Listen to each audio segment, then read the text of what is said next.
अरविंदजी, मानसाहेब आणि आपचे सगळे प्रमुख नेता गेल्या काही दिवसात दुसऱ्या वेळेला मातोश्रीत आलेले आहेत आणि एक गोष्ट नक्की की नातं जपण्यासाठी शिवसेना आणि मातोश्री प्रसिद्ध आहे. काही लोक केवळ राजकारण करतात, पण आम्ही मात्र राजकारणाच्या पलीकडे जाऊन नातं जपत असतो. अरविंद जी, आप आए हो, मैं यही कह रहा था कि पिछले कुछ दिनों में आप लगातार दूसरी बार आए हो. हम तो रिश्ता मानने वाले और रिश्ते संभालने वाले लोग हैं. ठीक है, राजनीति अपनी और अपनी जगह पर है. स्वाभाविक है, आने वाला वर्ष निवडणूक का, इलेक्शन का या चुनाव का वर्ष है. इस बार अगर ट्रेन छूट गई तो हमारे देश से प्रजातंत्र गायब हो जाएगा. और प्रजातंत्र को कायम बचाने के लिए मैं सिर्फ विपक्ष, ये शब्द जो है वो थोड़ा सा गोलमाल शब्द है. विपक्ष मतलब किसका विपक्ष, किसका विरोधी? हम तो सारे देश प्रेमी हैं और देश से जो प्रजातंत्र हटाना चाहते हैं वो प्रजातंत्र के लिए और देश के लिए मैं मानता हूँ आज से उनको विपक्ष या विरोधी बोलना चाहिए. लोकतंत्र विरोधी, लोकतंत्र विरोधी लोगों का मुकाबला करने के लिए और देश को बचाने के लिए हम एक साथ आए हैं, संविधान को बचाने के लिए आए हैं. और जैसा अभी आपने देखा होगा, पिछले कुछ दिनों में सर्वोच्च न्यायालय ने 2 निकाल दिए हैं. एक तो शिवसेना के बारे में है और दूसरा दिल्ली के बारे में, दिल्ली के विषय में. प्रजातंत्र में सबसे ज्यादा महत्व जो भी लोक प्रतिनिधि होते हैं उनका होना चाहिए. और आप मतलब अरविंद जी भी है और आप पार्टी भी है, सरकार भी दिल्ली की है.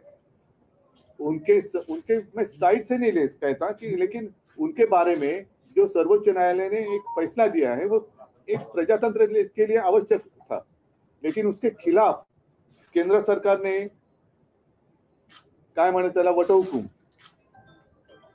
अध्यादेश लाया. तो ये कौन सा जनतंत्र है? ये तो लोगों ने चुने हुए प्रतिनिधि है, अपने लोग हैं, अपना प्रतिनिधि उन्होंने चुना है, तो उनको कुछ अधिकार होने चाहिए कि नहीं होने चाहिए? तो फिर शायद ऐसे भी दिन आ जाएंगे कि राज्य में, स्टेट में इलेक्शन ही नहीं हो जाएंगे, सिर्फ केंद्र में इलेक्शन हो जाएंगे. वो भी इलेक्शन 2024 तक होने की संभावना है. उसके बाद जनता जो फैसला करेगी वो जनता, इसलिए हम उनको नींद से जगाने के लिए एक साथ आए हैं.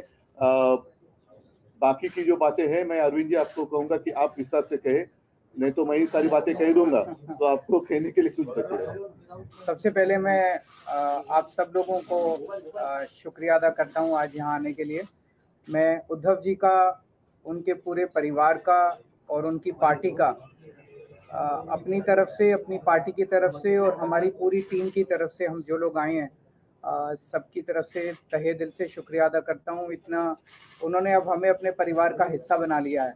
तो जैसा उन्होंने कहा, मैं भी उन्हें कहना चाहता हूँ कि हम भी रिश्ता निभाने वालों में हैं. आपके साथ रिश्ता बनाया है तो पूरी ज़िंदगी आपके साथ रिश्ता निभाएंगे, दोस्ती का रिश्ता. Thank you so much for receiving us so warmly. जैसा आप सब लोग जानते हैं कि दिल्ली के लोगों ने बहुत लंबी लड़ाई लड़ी अपने अधिकारों के लिए. जैसे ही दिल्ली में हमारी सरकार बनी 2015 में, हमारी सरकार बनते ही मोदी सरकार ने हमारी सारी शक्तियां छीन ली एक छोटा सा नोटिफिकेशन पारित करके. फरवरी 2015 में सरकार बनी और मई के अंदर 3 महीने में नोटिफिकेशन जारी करके हमारी सारी शक्तियां छीन ली. 8 साल दिल्ली के लोगों ने लड़ाई लड़ी सुप्रीम कोर्ट के अंदर. 8 साल लड़ाई लड़ने के बाद सुप्रीम कोर्ट ने हमारे पक्ष में फैसला दिया. जिस दिन फैसला आया 8 साल की लड़ाई के बाद, उसके 8 दिन के अंदर केंद्र सरकार ने अध्यादेश जारी करके वो सारी शक्तियां वापस छीन ली. तो जनतंत्र के अंदर जनता की चलनी चाहिए कि गवर्नर की चलनी चाहिए, जनता की चलनी चाहिए कि केंद्र की चलनी चाहिए? जनतंत्र में तो चुनी हुई सरकार के पास पावर होनी चाहिए ताकि जनता के, जो जनता मांगे वो काम कर सके, जनता के प्रति जवाब दे तो चुनी हुई सरकार होती है. लेकिन उन्होंने सारी शक्तियां छीन ली. इसका मतलब ये साफ साफ ये लोग ये बोल रहे हैं कि हम सुप्रीम कोर्ट को नहीं मानते. पिछले जिस तरह का इनका रवैया इन लोगों का हमने पिछले कुछ महीनों में ये भी देखा कैसे इन लोगों ने, इनके मंत्रियों ने, इनके नेताओं ने सुप्रीम कोर्ट के दूसरे जजों को किस तरह से ये लोग गाली देते हैं, गंदी गंदी गालियां देते हैं। जिस तरह से इनके लोग जजों के खिलाफ और जुडिशरी के खिलाफ सोशल मीडिया पे कैंपेन चलाते हैं, इनके लोग जजेस को, रिटायर्ड जजेस को एंटी नेशनल बोलते हैं। तो इनका जुडिशरी पे इनका कोई वो नहीं है। अब इन्होंने एक मैसेज दे दिया कि सुप्रीम कोर्ट जो मर्जी फैसला दे, हम नहीं मानते, हम ऑर्डिनेंस ला के सुप्रीम कोर्ट के फैसले पलट देंगे। ऐसे हमारा देश कैसे चलेगा? ऐसे तो हमारा देश नहीं चल सकता। और ये जनतंत्र सुप्रीम कोर्ट को भी नहीं मानते और ये जनतंत्र को भी नहीं मानते। शिवसेना तो सबसे ज्यादा भुक्तभोगी है। किस तरह से भारी बहुमत से चुनी हुई, जनता द्वारा चुनी हुई सरकार को इन्होंने गलत तरीके से सीबीआई से, ईडी से, पैसे से इनके एमएलए को तोड़ के इनकी सरकार गिरा दी। तो अब इनकी 3 तरीके हैं बीजेपी के। 3 तरीकों से ये, अगर कोई बीजेपी की सरकार नहीं बनाएगा, किसी राज्य में नहीं बनेगी, तो या तो वो एमएलए खरीद के उसकी सरकार गिरा देंगे, या एमएलए सीबीआई और ईडी का डर दिखा के एमएलए तोड़ के उनकी सरकार गिरा देंगे, और या फिर ऑर्डिनेंस ला के उनकी सारी शक्तियां छीन लेंगे। दिल्ली में यही हुआ। इन्होंने ऑपरेशन लोटस किया, 2-3 बार ऑपरेशन लोटस किया, हमारे एमएलए खरीदने की, तोड़ने की कोशिश की, हमारा एक भी एमएलए नहीं बिका। जब इन्होंने देखा कि इनकी सरकार टूट नहीं रही, इनकी सरकार गिर नहीं रही, तो अभी ऑर्डिनेंस ला के इन लोगों ने हमारी सारी शक्तियां छीन ली। तो इन लोगों को बहुत ज्यादा अहंकार हो गया है, और जब किसी आदमी को बहुत अहंकार हो जाता है तो बहुत स्वार्थी हो जाता है वो आदमी। ऐसा व्यक्ति देश नहीं चला सकता जो इतने अहंकार और इतने स्वार्थ के अंदर जीता है। वो फिर देश के बारे में नहीं सोचता, वो केवल, ये ऑर्डिनेंस क्या है? ये ऑर्डिनेंस ये है कि सुप्रीम कोर्ट की हिम्मत कैसे हो गई हमारे खिलाफ आदेश देने की, हम देखते हैं। तो ये अहंकार का नतीजा है। अहंकार के अंदर जब आदमी आ जाता है तो फिर कुछ नहीं बचता है। तो मैं बहुत बहुत शुक्रिया अदा करता हूँ शिवसेना का, उद्धव जी का, कि उन्होंने दिल्ली के लोगों का आज साथ दिया। ये लड़ाई दिल्ली की नहीं है, ये लड़ाई पूरे देश के अंदर संविधान की है, जनतंत्र की है, फेडरलिज्म की है। जिस तरह से सारी देश के अंदर सरकारों को परेशान किया जा रहा है, सीबीआई और ईडी का डर दिखा के सरकारें तोड़ी जा रही हैं गवर्नर्स के जरिए। आपको जान के ताज्जुब होगा, पंजाब के अंदर इस बार बजट सेशन नहीं बुलाने दिया गवर्नर ने। गवर्नर ने कहा बजट सेशन नहीं होगा। आप सोच सकते हैं, बजट सेशन की अनुमति नहीं दी गवर्नर ने। इनको सुप्रीम कोर्ट जाना पड़ा, सुप्रीम कोर्ट से आदेश लेके आए कि बजट सेशन होगा, तब बजट सेशन हुआ। तो ये तो जनतंत्र ही नहीं बचेगा। फिर चुनाव क्यों कराते हो? फिर तो एक प्रधानमंत्री और 31 गवर्नर बैठ के अपना देश चला लें। फिर कोई मुख्यमंत्री की जरूरत नहीं, कोई कैबिनेट की जरूरत नहीं, कोई काउंसिल ऑफ मिनिस्टर्स की जरूरत नहीं। इसको हम सबको मिलकर लड़ना होगा। ये केवल दिल्ली की लड़ाई नहीं है।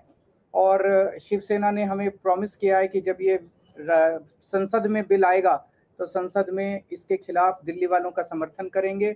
दिल्ली के लोगों की तरफ से मैं बहुत बहुत शुक्रिया अदा करता हूं उद्धव जी का, शिवसेना का। और ये एक तरह से सेमीफाइनल होगा 2024 का। अगर 2000 राज्यसभा के अंदर ये बिल गिर जाता है तो 2024 के अंदर मोदी सरकार दोबारा नहीं आ रही है। मैं भगवान जी से बहुत धन्यवाद उद्धव जी का, उनके सारे एमपी लोकसभा और राज्यसभा के मेरे साथी भी रहे, अरविंद जी, संजय राउत जी, और मेरी पार्टी के प्रधान अरविंद केजरीवाल जी। और उद्धव जी ने पहले भी हम मातोश्री में आए थे और यहाँ के हमें घर जैसा माहौल मिलता है, तो उसके लिए मैं बहुत धन्यवाद करता हूँ, इतना मान सम्मान करते हैं। जैसा कि उद्धव जी ने और अरविंद जी ने बोला, लोकतंत्र खतरे में है और भारी खतरे में है। कैसे इलेक्टेड की जगह सिलेक्टेड लोग जो हैं वो जनता को चलाते हैं, वो सरकारें चलाते हैं, जबकि लोकतंत्र का मतलब है इलेक्टेड। ये गवर्नर है सिलेक्टेड। तो एलजी कौन बनाता है? एलजी की कभी एलजी ने कुछ जनता से कोई, या गवर्नर ने किसी जनता से कोई मैंडेट लिया? नहीं लिया। अपनी मर्जी का गवर्नर लगा दिया, तंग करो चुनी हुई सरकार को। अगर सरकार इनकी नहीं बनी, हमें भी बजट सेशन के लिए सुप्रीम कोर्ट आना पड़ा। हमारे तो गवर्नर साहब इस बात से भी मुकर गए थे बजट सेशन में कि मैं माई गवर्नमेंट नहीं कहूंगा। तो हमने कहा जी माई गवर्नमेंट क्यों नहीं कहोगे आप? आपकी गवर्नमेंट, आपके सम्मान किया आपने,